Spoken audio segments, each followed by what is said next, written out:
This is about reassembling a Calibrex Dispenser 530.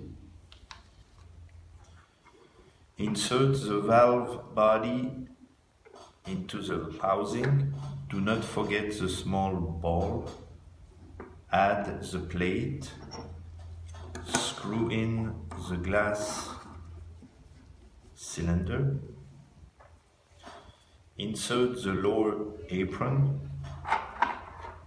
Then the two half housing. Clipping the apron into the housing. Insert the sliding cursor with the arrow showing upward.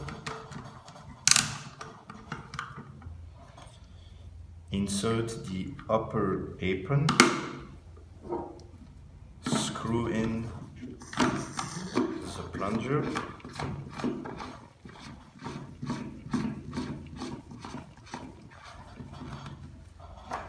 Then add the delivery jet.